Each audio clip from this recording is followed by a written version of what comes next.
and welcome to another episode of PDA Dad UK. In this episode I'm going to be looking at before school and after school routines, specifically focused obviously on what we do in my home, but hopefully there's some advice and tips in there that you can take away and help make those times simpler and easier for you in your home as well. Routines are really important, especially for autistic kids. For kids in general, but for autistic kids in particular, routine is essential. We've discussed in previous episodes the intrinsic relationship between anxiety and autism, and how basically autistic people live with a high level of anxiety. They might not display it all the time, but it's always up there. And it only takes something small to trigger it, which is why you experience autistic meltdowns, and we've explored that as well. So we found having to have routines for morning and afternoon, and in fact the evening time, really important. And it's the evening time I'm going to start with, because really that's the start for the next day for us. One thing we used to do, we don't do anymore, we've shifted this routine, but it worked for a long time, was that we used to have lunch prepared before bed. So it set the tone for the next morning. If we have the lunch ready, my daughter loves to be involved with that sort of stuff, part of the control aspect of PDA, but it's just something she loves to be involved with. So we'd get lunch ready, we'd have it in the box ready, put it in the fridge, and then she could just come down, grab that, put it in her school bag, and that was part of the process for the next morning. We found it also set the idea that next day's a school day. So even before bed, hopefully that bit of anxiety is being reduced, because there's a knowledge of what's coming and there's a preparation mentally for it. And part of that was also making sure that we had school uniform ready. So making sure that we've got her school clothes cleaned. If they need to be washed overnight, that she knows they're in the washing machine to go get in the morning. If not, we have them set up for her on our chest of drawers, so she can just get out of bed and get into a uniform. And we found that particularly really helped. My daughter's very sensory. So a lot of autistic people will have accompanying what they call comorbid disorders. So you'll often find things like ADHD, PDA, and SPD, which is sensory processing disorder. And so for my daughter, anything new, if there's a seam that's in a different place, she'll really notice it. It works on her skin. She can feel it in a much more elevated level to the way I can. I can put any old shirt on, it doesn't matter what it is, it will feel just like a shirt, and I'll get used to it. For my daughter, it can become a real problem. It almost presents a pain. It's certainly very irritating, and it can create some really difficult situations for her. So knowing that what she's got to wear the next morning is there ready for her, it just prevents a lot of that anxiety and prevents a lot of that sensory processing issue. She knows what's there and her body's kind of prepared for it, and it makes a huge, huge difference for us. We have a pretty strict routine for bedtimes, and I've explored this in previous videos. So I did talk on sleep health and melatonin, and having that strict bedtime routine. We go to bed quite early. That's so that she will sleep within a couple of hours of heading up. If we don't do that, we end up with a late night and she struggles with the sleep. Mornings, again, it's really, really strictly based on routine. We get up, we do the usual things. So she'll get up to bed, she'll get dressed. Then we do things, wash your face, clean your teeth, get ready. We go downstairs, breakfast. And what we do now is actually prepare her lunches in the morning. It's just that she likes to be the one who prepares her lunches. So we've adapted that. So it's part of her routine in the morning. She goes down, she gets a sandwich ready or a croissant or whatever she's going to have that day. Fruit, bits and pieces that go into the lunchbox, and she gets it all ready, puts it in her bag, and it's just part of the routine for her, and it's something that gives her that sense of control, and that's really important. She needs to know that she's got some say in what's going on. We always check it just to make sure she hasn't snuck a chocolate bar or something like that in there, which she certainly want to do if she can find them.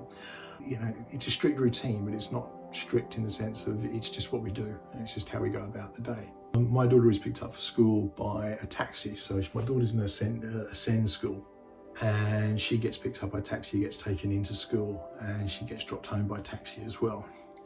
When she was in mainstream, we obviously didn't have that. The mainstream was just down the road, but separation anxiety is a huge thing for a lot of autistic people, for a lot of people in general. Kids you'll see just not wanting to go in, they don't want to say goodbye to mum, they're crying at the gate. We had a talk to the school Senko, and we were able to arrange for my daughter to go in just 5 minutes earlier and be picked up 5 minutes earlier as well. What this did was allow us to bypass the stress and the chaos and, if you like, the claustrophobia of getting into school. So do talk to your school Senko if there's an opportunity there that they can help to make that transition between home and starting school easier. They will tend to work with you. It's not every Senko, not every school, sadly, but it's always worth having that conversation, because you'd be surprised at things that can be done just to make that transition easier. Likewise for the evenings and the afternoon. We get taxied home, so my daughter arrives and we are very careful to observe her mood when we get home, when she gets home. She can come home in a variety of moods, as all kids can. So what we've learned is that we don't push anything once we're in the home routine, once she's getting out of the taxi, and you can usually tell how her day's been. She'll either be upset that something's happened at school, and it can stem from bad behaviour to something else that happened and she's just stressed. If she's in a bad way, we don't push things like homework, and this can be a contentious issue and people will probably respond in different ways to it, but for us, homework just presents another battle. My daughter's school are based on a Finnish system where they only have half an hour of homework max in any given day. But we found that pushing something like that, it can be really counterproductive in so many ways. So we look to see what her mood is, because if we start pushing homework on her and she's not in the mood, it's going to lead to a meltdown, which means the homework's not going to get done. Or, I mean, you know, as I say, my daughter's PDA, so if you're going to have situations where you're trying to push something, she's just going to push back against that. She's not aware she's doing it, it's not something she can control, it's just something that's part of PDA. So enforcing something like homework can be really tricky. Thankfully, her school are very understanding of this. We talk to my school quite regularly. I'm able to email with her teacher daily and sort through things that are going on, and that's been a real help to us. But for things like that, they actually have time structured into their school day where they can catch up on homework and just miss out on a bit of play if they want to do that.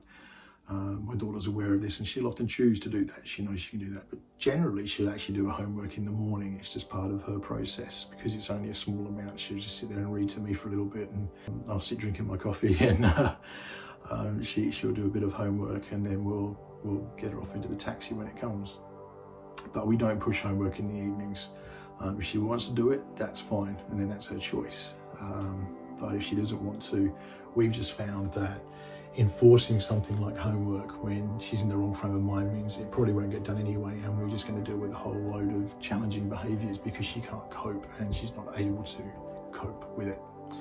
So it's a very useful thing to know that, you know what, we're not going to adhere to that, and obviously it's going to get trickier as time goes on because more homework's required generally, especially in mainstream as they get older and older. But you know, if you're experiencing problems with that, again, talk to your Senko, talk to the school and see what you can arrange that might be better, and maybe look at engaging an EHCP, educational healthcare plan. They make a huge difference.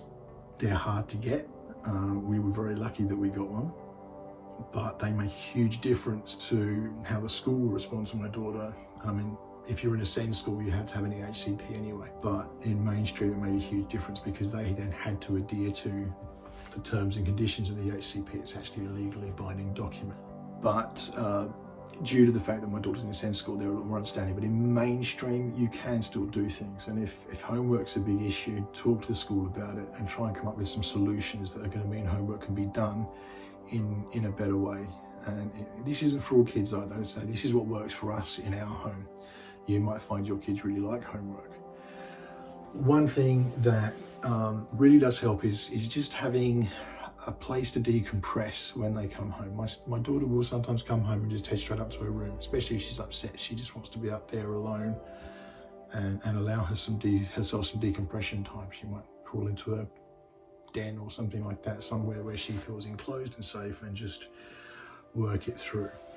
But having a routine in place makes that stress much less. So she knows she can come in, she can go upstairs, she can come in and join us. We'll go through her school, give a daily report because we don't pick them up at the gate, and we just get a report every day that just says how the day's been, and we can go through that. Again, we're careful with that because if there's something on there she doesn't want us to see, she will make that quite apparent.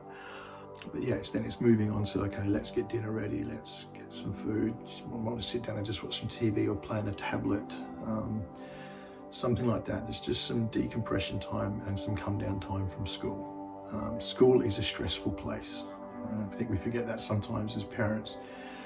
For us, when we were at school, for me when I was at school, I hated it. I had a real problem with school. I used to get bullied a lot, and it's hard to believe looking at me now, I know, but it's something used to happen, and you forget how much pressure there is at school. It's not even like a workplace pressure. There's a unique pressure at school because kids don't yet have those filters that allow them to often be civilized human beings in a setting. They don't understand that way of dealing with other people, and so school becomes a very competitive, a very driven, a very claustrophobic and a very pressured place, and they need somewhere to come home and just be able to go, I'm not there anymore, this is my safe place, I'm comfortable here, I'm safe here, I'm loved here. And it makes a huge difference to us just to have those things in place, that routine in place that just allows it to go on. And you'll find your own routine, but it's making sure that you stick to that routine and keep it going for whatever works for you and your family. And we have had to adapt that as we go. My son is now at school. He's just entering year 1 this year. Adjusting to him being at school is a big thing because I have to drop him off myself. So there was a shift in routine, and we've had to balance that to work. It was a necessary change to routine, but it was something that we're able to introduce, and we've dealt with it. It's got to be adaptable, but by the same token, it's so important to have it there because it does provide that safety and that continuity and a knowledge of what's coming. So they're not going to have any nasty surprises, and when they come home, they know what to expect and they know what's coming. And that sort of leads into the bedtime routine. Now, I've talked about bedtime routines before, already mentioned it here, but it's just so important to move into that. And we do that whole thing that I've explained before. We make sure that the clothes are ready. If they need to be washed, she knows they're in the wash and they'll be washed and dried overnight. And she knows what is coming in the morning, and it just creates that weekly routine. And then obviously it changes again for the weekends, but then we slip back into it on a Sunday night. That's basically what I wanted to say. There's a lot that we can do to help our kids, and these are just some of those little daily tips that we found work in our home. I'd love to hear your feedback. If you've got things that work for you and you found that really work to help getting your kids to and from school and to minimise their anxiety and the stress when they're in that position, I'd love to hear about it. I'm sure other people would love to hear about it too. Please do comment, please do like this, and please do share this.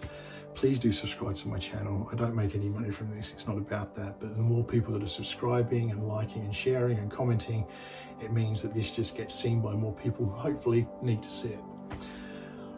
That's basically what I've got to say, and I will see you next time.